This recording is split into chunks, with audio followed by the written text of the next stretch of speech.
What's up? Today we have a super fun deck. It is Fiends, and the reason why I built this deck is because I wanted to run some really cool Fiends and just like kind of wedged in ways to make them sort of viable. So you've got the first package, which is Emissary of the Afterlife. It's quite well known that this card goes into can search level 1 normal monsters after potentially getting a +1 by attacking over something, because it is a big 1600 beta. And usually you'd go for like a light level 1 monster. I can't remember the name of it, but I've decided to instead go for KOZAKY, which is a super fucking awesome card, which I don't think I've ever seen played before. But yeah, you hopefully get a big TC +1 from Emissary of the Afterlife, search KOZAKY when it dies, and then use Metamorphosis to go into Thousand Eyes Restrict. So really nice. Puts fiends in the grave, and then if you get a third fiend in the grave, you can go for the single copy of Dark Necrophilia. A really cool card. What she does is she's got 2200 attack, so weaker than Chaos Sorcerer, which is actually a good thing, because you crush her into whatever, and then she snatch steals it at the end of the turn, I believe. Double check. At the end of the turn, yeah. So yeah, really nice. Unfortunately, any more than one and she clogs, because 3 fiends is quite a big ask as opposed to like 1 light and 1 dark for Chaos Orc or whatever. You've got a couple of copies of Scapegoat, just nice for stalling, or can be used with Metamorphosis as well. It's a spell card as well, so like you'll see why we don't want to run any traps in this deck. You've got the secondary engine, which is a tribute engine, weirdly enough. So you've got Snatch Steal, obviously really good for tribute monsters. You've got a couple of brain controls, really broken, and you've got a couple of soul exchanges. I decided to go with this over Nobleman of Crossout because it can deal with face downs as long as you've got the tribute monster in hand, but it can also go nicely against things that don't set, such as Reasoning Gate and shit like that. So yeah, pretty cool. And then we've got this bad boy, Triple Summon Skull. 2500 normal monster, which isn't important. You'll see later. And we've got 1 extra tribute summon in the form of Beast of Talwar. It's just a 2400 fiend. Nice beefy defense, if that would ever come up. Just wanted an excuse to run him, to be honest, because he's cool as shit. And then we've got some more normal monsters, just a big beater, normal fiend, archfiend soldier, 1900 defense, 1500 defense, which is nice against Tsukiyomi. So yeah, things to consider. You've got a couple of Order to Charge. This card is a quick play spell that says you can tribute a normal monster you control, destroy a monster on the field.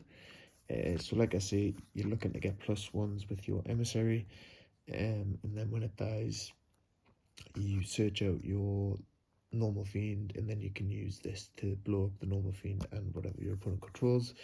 Equally, if your opponent tries to Chaos Sorcerer or BLS your Summon Skull or whatever, you can then chain this, because the Summon Skull was going to die anyways, and this is just like a nice little way to remove big threats. And it's a spell card that's quick play, which, as I say, will come in handy because we ain't running no traps apart from a few. You've got Wall of Illusion.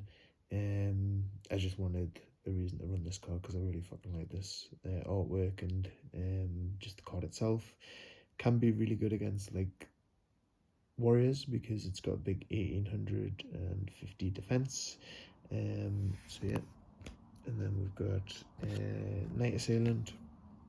I decided to just cut this down to 1 because I don't run any other flip effects, so I didn't want to have it in hand and not need it, and like there's no like ulterior motive for this. It's always just a man-eater bug, but it's a fiend, so, and it's a good effect, so decided to include it. You can obviously get rid of the Wall of Illusion if you want to bump it up to 2, or the next card, which is completely optional as well, but it's Goblin King.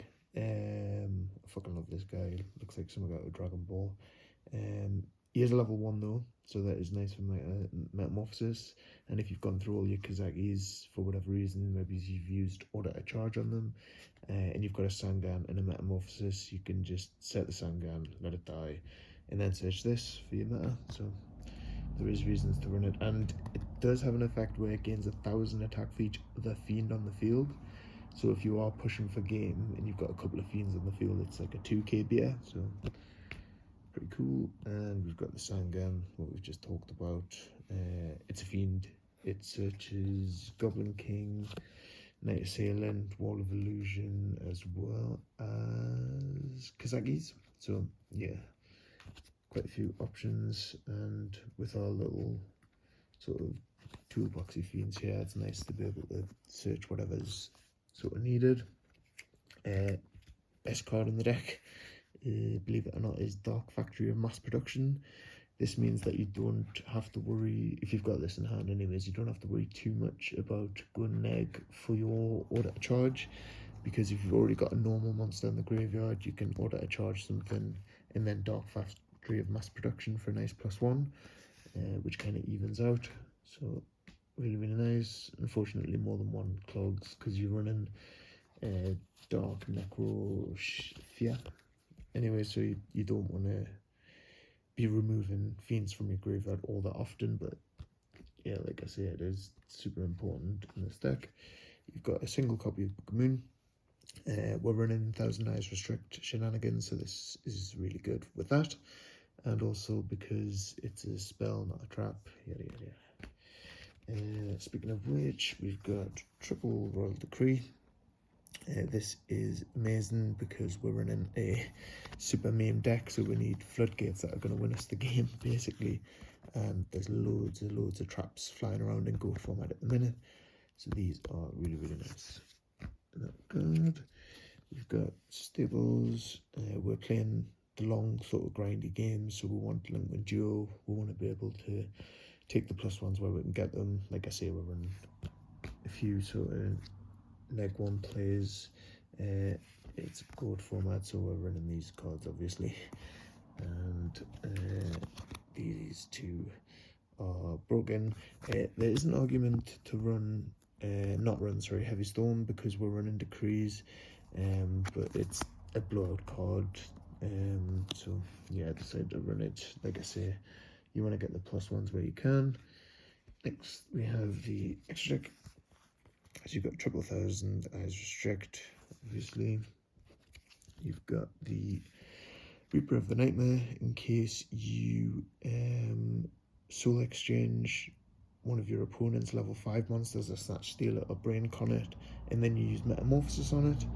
So same goes for these other level 5 guys.